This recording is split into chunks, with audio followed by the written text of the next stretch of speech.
एक पुलिस अधिकारी ने कैदी से उसकी आखिरी इच्छा पूछी। कैदी ने मुस्कुराते हुए जवाब दिया, आपसे शादी करना चाहता हूं। दोस्तों, एक पुरानी जेल की कोठरी में एक कैदी चुपचाप बैठा था। दीवारों पर सन्नाटा था, मानो उसकी सजा की आहट वहां गूंज रही हो। धीरे धीरे कदमों की आहट सुनाई दी और अंदर आई महिला पुलिस अधिकारी नेहा राठौर। वर्दी में सख्त, लेकिन चेहरे पर आत्मविश्वास और शांति।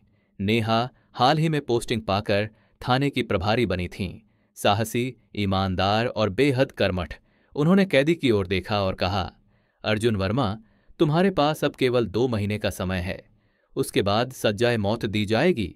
जेल प्रशासन चाहता है कि तुम्हारी आखिरी ख्वाहिश अगर कोई हो तो उसे बताया जाए। करीब 24 साल का नौजवान अर्जुन न उदास दिखा, न डरा, बल्कि हल्की सी मुस्कान उसके चेहरे पर थी। उसने नेहा की आंखों में देखा और शांत स्वर में कहा, मेरी आखिरी ख्वाहिश है कि मैं आपसे शादी करना चाहता हूं। नेहा चौंक गईं। उन्हें उम्मीद नहीं थी कि कोई कैदी ऐसी अजीबोगरीब बात करेगा। उन्होंने दृढ़ स्वर में कहा, अर्जुन, तुम्हें समझना चाहिए कि यह कोई सामान्य इच्छा नहीं है। एक पुलिस अधिकारी किसी कैदी की व्यक्तिगत मांग पूरी नहीं कर सकती। मैं यहां कानून और नियम निभाने आई हूं, किसी की निजी इच्छा पूरी करने नहीं। अर्जुन ने कहा, लेकिन मैडम, यह दिल से निकली बात है। आपने हमेशा इंसाफ किया है और मेरी ख्वाहिश भी सच्ची है। नेहा के मन में हलचल मच गई। गुस्सा भी था, हैरानी भी, लेकिन एक अधिकारी होने के नाते उन्होंने खुद को संभाला और जवाब दिया, मैं एक पुलिस अफसर हूं। मेरी जिम्मेदारी समाज और कानून के प्रति है। तुम्हारी इच्छा पूरी करना संभव नहीं। अगर कोई और ख्वाहिश हो जो इंसानियत और नियमों के दायरे में हो तो बताओ। नेहा वहां से लौट आईं, लेकिन उनके मन में सवाल गूंजते रहे। क्या अर्जुन सचमुच ऐसा चाहता था या इसके पीछे कोई और राज छिपा था? दोस्तों, अब सवाल यह है कि क्या नेहा ने उस कैदी की ख्वाहिश को पूरा किया या नहीं, और असली सच क्या था? यह जानने के लिए इस वीडियो के अंत तक जरूर बने रहिए। दोस्तों, ये घटना सुनने के बाद आपके रोंगटे खड़े हो जाएंगे। तो बिना देर किए इस दिलचस्प और सच्ची कहानी की शुरुआत करते हैं। नेहा राठौर थाने की प्रभारी, निडर और ईमानदार महिला पुलिस अफसर। भले ही उन्होंने वर्दी पहने 1 साल भी पूरा न किया हो, लेकिन अपनी बहादुरी और निष्पक्षता के कारण वह इलाके में भरोसे का नाम बन चुकी थीं। चाहे चोरी हो, झगड़ा हो या घरेलू हिंसा, नेहा तुरंत मौके पर पहुंच जाती और कानून का पालन करवाती। एक दिन दोपहर को वायरलेस से खबर आई, मैडम, गांव तिलकपुर में एक युवक ने अपनी ही मां पर हमला किया है। महिला की हालत गंभीर है, तुरंत पहुंचिए। नेहा ने बिना देर किए टीम जुटाई और रवाना हो गईं। नेहा फौरन अपनी सरकारी जीप में बैठती है और अपने 2 सिपाहियों के साथ घटनास्थल की ओर रवाना हो जाती है। जब जीप गांव की तंग गलियों से होकर उस मिट्टी के घर के सामने रुकी तो बाहर बड़ी भीड़ सटी हुई थी। लोग बुदबुदा रहे थे, सब कुछ गड़बड़ा सा लगा। नेहा जब अंदर गईं तो जो नजारा था वह दिल दहलाने वाला था। सावित्री देवी बेहोश पड़ी थीं और उनकी हालत बहुत नाजुक दिख रही थी। पास में ही करीब 21 साल का एक युवक खड़ा था, हाथ में एक बड़ी लकड़ी की डंडी थामे हुए। उसका चेहरा भय से पीला नहीं, बल्कि खाली सा लग रहा था, जैसे वह खुद भी समझ नहीं पा रहा हो कि क्या हुआ है। नेहा ने सख्त लहजे में कहा, तुम्हारे हाथ में जो लाठी है उसे नीचे रख दो और हमारे साथ थाने चलो। लड़के ने किसी तरह चुपचाप वह लाठी जमीन पर रख दी।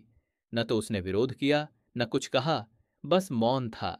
नेहा को यह व्यवहार अचरज में डाल गया, पर ज्यादा सवाल किए बिना उसे जीप में बिठाकर थाने ले आईं। थाने पर उसे एक अलग कमरे में बैठाया गया और नेहा ने सोचा कि पहले पीड़िता का प्राथमिक इलाज करवा लिया जाए, फिर लड़के से पूछताछ होगी। पर दिन भर नेहा बेचैन रही। उस युवक की आंखों में उसे किसी अपराधी का भय नहीं दिखा, बल्कि एक टूटी हुई, भीतर तक घिर चुकी खामोशी नजर आ रही थी।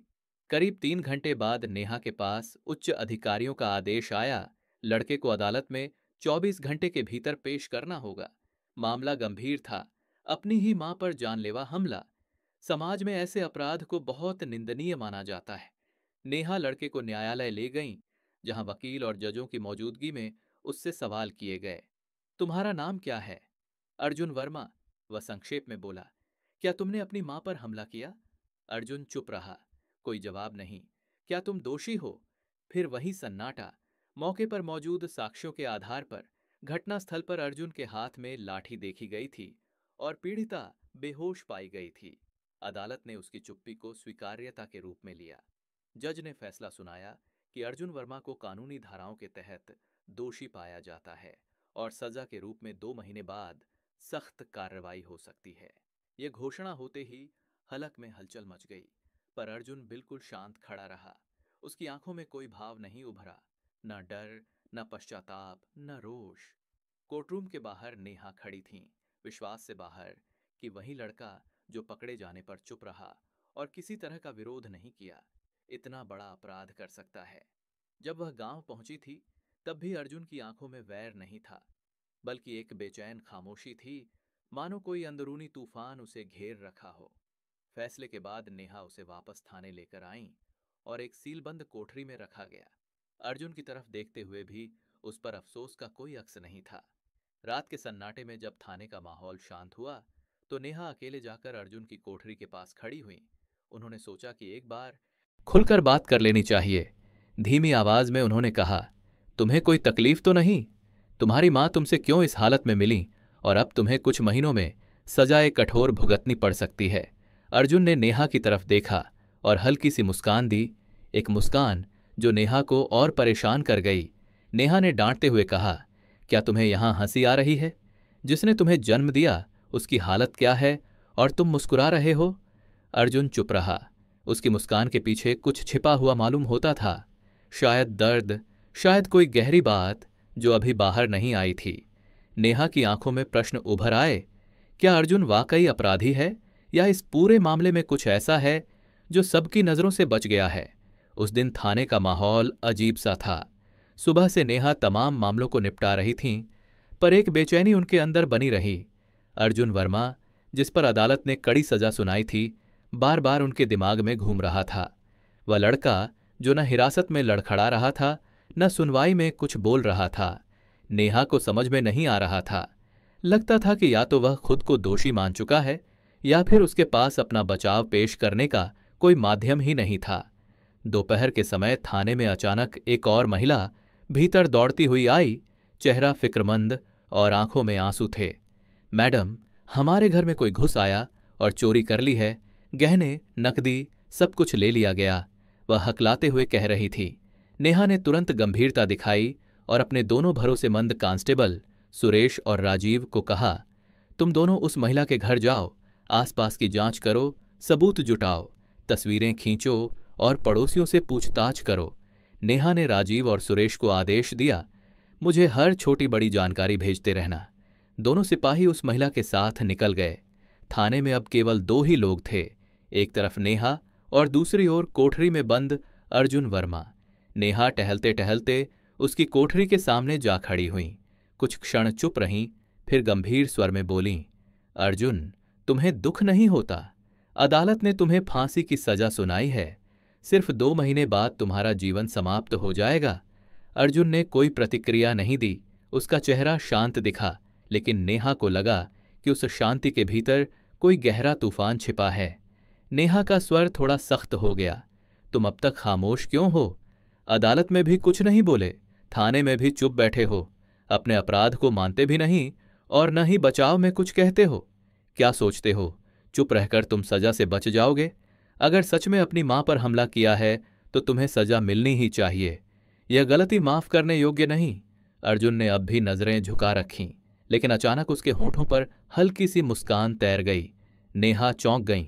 तुम्हें हंसी आ रही है? उनकी आवाज अब गुस्से में बदल चुकी थी। तुम्हारी मां अस्पताल में जिंदगी और मौत से लड़ रही हैं और तुम मुस्कुरा रहे हो? क्या तुम्हारे अंदर जरा भी भावना नहीं बची? अर्जुन चुप ही रहा। उसकी आंखों में न कोई डर था, न उत्तेजना, बस ठंडी सी शांति। नेहा का मन भारी हो उठा। उन्हें लगा शायद यह लड़का मानसिक रूप से टूट चुका है या फिर यह खामोशी उसका बचाव है। उसी समय वायरलेस पर कॉल आया। राजीव की आवाज थी, मैडम, हम उस महिला के घर पहुंच गए हैं। जांच में पता चला कि चोरी किसी बाहर वाले ने नहीं, बल्कि उसी महिला के बेटे ने की थी। पड़ोसियों ने देखा था कि वह बार बार अलमारी से पैसे निकालता था। अब उसने खुद भी मान लिया है। नेहा कुछ क्षण मौन रहीं, फिर बोली, ठीक है, मामला यहीं खत्म करो। महिला से कहो अपने बेटे को समझाए और आगे से झूठी रिपोर्ट दर्ज न करें। फोन कटते ही उनके चेहरे पर थकान और निराशा झलक उठी। वह अपने कमरे की ओर बढ़ीं, तभी मोबाइल फिर बज उठा। इस बार वरिष्ठ अधिकारी का आदेश था, मैडम नेहा, कैदी अर्जुन वर्मा की अंतिम इच्छा पूछकर हमें सूचित करें। जेल प्रशासन उस पर विचार करेगा। नेहा ने जी सर कहकर कॉल बंद किया। उनका मन फिर उसी कैदी की ओर लौट आया जो अब भी शांत बैठा था। शाम का समय था। थाने में सन्नाटा था। हल्की हवा बह रही थी और आसमान धीरे धीरे अंधेरे में डूब रहा था। पुलिसकर्मी दिन भर की थकान के बाद आराम में थे, लेकिन नेहा राठौर अब भी सोचों में उलझी थीं। उन्होंने चाय के 2 कप बनवाए, एक अपने लिए, एक अर्जुन के लिए। वह खुद कप लेकर कोठरी के पास पहुंची। अर्जुन वैसे ही चुप बैठा था, जैसे दुनिया से उसे कोई सरोकार ही न हो। नेहा ने कप बढ़ाते हुए कहा, लो चाय पी लो। ऊपर से आदेश आया है कि अगर तुम्हारी कोई आखिरी इच्छा हो तो बताओ। कानून और मर्यादा की सीमा के भीतर जो संभव होगा पूरा किया जाएगा। तुम्हारे पास अब सिर्फ 2 महीने हैं। अर्जुन ने कप लिया।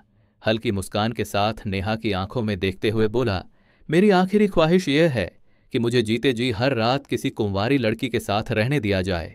नेहा यह सुनकर सन्न रह गईं। उनकी आंखों में हैरानी और चेहरे पर क्रोध की लकीरें साफ दिखने लगीं। वह कुछ क्षण तक स्तब्ध खड़ी रहीं, फिर गहरी सांस लेकर बोलीं, अर्जुन, यह कैसी बात कर रहे हो? यह न इंसानियत के दायरे में है, न कानून के।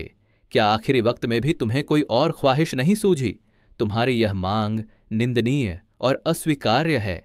लेकिन अर्जुन ने सहजता से कहा, मैंने अपनी ख्वाहिश बता दी। अब उसे मानना या न मानना आपका निर्णय है। नेहा को गुस्सा आया, पर उन्होंने खुद को संयमित रखा। अधिकारी होने के नाते उनके लिए मर्यादा और गरिमा सबसे ऊपर थी। वह दृढ़ स्वर में बोलीं, देखो अर्जुन, ऐसी ख्वाहिश कोई भी पूरी नहीं कर सकता। कोई भी लड़की अपनी जिंदगी इस तरह दांव पर नहीं लगाएगी और कानून इसकी इजाजत बिल्कुल नहीं देता। अर्जुन फिर बोला, तो आप ही क्यों नहीं? आप भी तो अविवाहित हैं। आप मेरी ख्वाहिश पूरी कर सकती हैं। यह सुनते ही नेहा का चेहरा बदल गया। वह स्तब्ध रह गईं, मानो उनके पैरों तले जमीन खिसक गई हो। उनके मन में उथल पुथल मच गई। क्या यह मजाक है या अर्जुन का मानसिक संतुलन बिगड़ चुका है? नेहा ने गहरी सांस ली और बिना कोई जवाब दिए पलटकर अपने केबिन की ओर लौट आईं। उन्हें मालूम था कि यह ख्वाहिश पूरी तरह असंभव और अनुचित है, लेकिन एक और डर उनके मन में उठ रहा था, कहीं प्रशासन दबाव में आकर कोई गलत रास्ता न अपना ले। नेहा अब भीतर ही भीतर संघर्ष कर रही थीं। नारी सम्मान और एक कैदी की आखिरी इच्छा के बीच खड़ी नेहा कुछ देर बाद फिर से कोठरी की ओर गई। अर्जुन अब भी उसी डीठ मुस्कान के साथ बैठा था। नेहा ने बिना चेहरे के भाव बदले कहा, ठीक है, मैं रात में मिलती हूं, तब बात करेंगे। इतना कहकर वह लौट आई, लेकिन भीतर सवालों का तूफान मचा हुआ था। क्या यह कैदी सचमुच मानसिक रूप से अस्थिर है, या यह केवल ढोंग है, या फिर इसके पीछे कोई और गहरी सच्चाई छिपी है? धीरे धीरे रात अपने सन्नाटे में ढल रही थी। आकाश में चांद अपनी सफेद रोशनी बिखेर रहा था, लेकिन थाने की उस कोठरी के भीतर एक अनोखी स्थिति बन रही थी। एक ओर कैदी अर्जुन और दूसरी ओर महिला अधिकारी नेहा, जिनके बीच का यह प्रसंग बेहद असामान्य और रहस्यमय था। उस रात नेहा वर्दी में नहीं थीं। पहली बार उन्होंने अपने फर्ज से थोड़ा हटकर सिर्फ एक औरत के रूप में अर्जुन की आंखों में छिपे सच को जानने की ठानी। उन्होंने सादा लिबास, हल्की साड़ी पहन रखी थी, ताकि कैदी को लगे कि उसकी बात को गंभीरता से सुना जा रहा है। जैसे ही वह कोठरी के सामने पहुंची, अर्जुन की आंखों में एक चमक तैर गई। वह चौंका, मुस्कुराया और बोला, मुझे पता था आप आएंगी। जब आपने मेरी आखिरी ख्वाहिश पूछी थी, तभी मुझे लगा था कि आप बाकी अफसरों से अलग हैं। आपने मेरी बात को समझा। नेहा शांत थीं, बिना घबराए उसकी ओर देखती रहीं और बोलीं, मैं इसलिए नहीं आई क्योंकि तुम्हारी बात सही थी। मैं इसलिए आई हूं क्योंकि हर इंसान की अंतिम इच्छा जानना हमारी जिम्मेदारी है। लेकिन मुझे यह भी जानना है कि तुम्हारी ख्वाहिश के पीछे असली कारण क्या है। अर्जुन हल्का मुस्कुराया, फिर कुछ पल चुप रहा। उसकी आंखों की चमक अब नमी में बदल गई। उसने धीमे स्वर में कहा, अगर हर कैदी ऐसी ही ख्वाहिश रखे तो क्या आप सबकी पूरी करेंगी? नेहा कुछ क्षण सोच में डूब गईं। गहरी सांस लेकर बोलीं, नहीं, और शायद तुम्हारी यह ख्वाहिश भी गलत थी। लेकिन मुझे लगता है कि कभी कभी इंसान गलती करता है और खामोशियां झूठ से ज्यादा खतरनाक होती हैं। इसलिए मैं यहां हूं ताकि जान सकूं तुम्हारे दिल में सच में क्या छिपा है। माहौल बदल चुका था। नेहा ने सीधे सवाल किया, सच बताओ अर्जुन, तुम्हारी मां के साथ क्या हुआ था? क्या वास्तव में तुमने उन पर हमला किया था? ये सुनते ही अर्जुन की आंखों से आंसू बह निकले। उसकी आवाज कांप उठी। मैं अपनी मां से बहुत प्यार करता हूं, वह मेरी पूरी दुनिया थी। उस दिन हम खेत से लौट रहे थे, तभी दो अजनबी शराब के नशे में हमारे सामने आ गए। उन्होंने मेरी मां के साथ गलत व्यवहार करने की कोशिश की। मैंने उन्हें रोका, पहले विनती की, लेकिन जब उन्होंने मां पर हाथ उठाया तो मजबूरी में मैंने पास पड़ी लाठी उठा ली। मैं सिर्फ डराना चाहता था, पर एक वार उनके सिर पर लग गया और वह गिर पड़ा। दूसरा आदमी मां को धक्का देकर भाग गया। मैं मां के पास दौड़ा, लेकिन वह चोट लगने से बेहोश हो गईं। लोग इकट्ठा हो गए। उन्होंने मुझे लाठी के साथ देखा और मान लिया कि मैंने ही मां पर हमला किया है। मां बोल भी नहीं पा रही थीं और वहीं से मुझे पकड़ लिया गया। नेहा की आंखें नम हो गईं। उन्होंने धीरे से पूछा, तुमने अदालत में यह सब क्यों नहीं बताया? चुप क्यों रहे? अर्जुन ने सिर झुका लिया। मैं डर गया था, शर्मिंदगी भी थी। मुझे लगा कि कोई मेरी बात पर भरोसा नहीं करेगा। मां की हालत गंभीर थी। मुझे लगा शायद वह बचेंगी ही नहीं। अगर ऐसा हुआ तो सच बोलकर भी मैं खुद को नहीं बचा पाऊंगा। नेहा का दिल पिघल गया। उन्होंने निश्चय किया कि अगली सुबह अर्जुन के केस की दोबारा समीक्षा कराएंगी। अगले दिन वह अर्जुन को अदालत ले गईं। इस बार उन्होंने खुद उसकी ओर से वकालत की और पूरी घटना बयान की। अर्जुन ने भी हिम्मत करके सब कुछ खुलकर बताया। तभी अस्पताल से उसकी मां की मेडिकल रिपोर्ट आई, जिसमें साफ लिखा था कि चोटें सीधे हमले की वजह से नहीं, बल्कि धक्का मुक्की में लगी थीं। अदालत ने मामले की दोबारा जांच के आदेश दिए। जल्द ही असली गुनहगार पकड़े गए, वे दोनों अपराधी जो उस दिन मौजूद थे। सीसीटीवी फुटेज और ग्रामीणों की गवाही ने सच सामने ला दिया। दोनों ने अपना जुर्म कबूल भी कर लिया। अर्जुन बेगुनाह साबित हुआ। उसकी फांसी की सजा खत्म कर दी गई और उसे रिहा कर दिया गया। कुछ ही महीनों बाद अर्जुन ने एक नई जिंदगी शुरू की और नेहा, वह अब सिर्फ एक पुलिस अधिकारी नहीं रहीं, वह अर्जुन की मार्गदर्शक, सहारा और अंततः उसकी जीवन संगिनी बन गईं। हाँ, दोनों ने विवाह कर लिया। नेहा उम्र में अर्जुन से 3 साल बड़ी थीं, लेकिन उम्र उनके रिश्ते को कभी परिभाषित नहीं कर सकी। उन्हें जोड़ने वाली चीज थी विश्वास, समझदारी और संघर्ष की साझी गहराई। दोस्तों, कहते हैं सत्य को सामने आने में समय लग सकता है, लेकिन जब वह प्रकट होता है तो पूरी तस्वीर बदल देता है। लेकिन सच्चाई चाहे कितनी भी देर से सामने आए, वह आती जरूर है। पहला सबक यही है कि हर चुप्पी अपराध या कमजोरी नहीं होती, कई बार यह भीतर का तूफान छुपाती है। दूसरा सबक यह कि टूटी हुई जिंदगी को भी सही समझ और अवसर के साथ दोबारा संवार जा सकता है। तीसरा सबक यह कि किसी भी मामले में अंतिम निर्णय से पहले पूरी सच्चाई जानने की कोशिश जरूरी है, क्योंकि जो दिखाई देता है वही हमेशा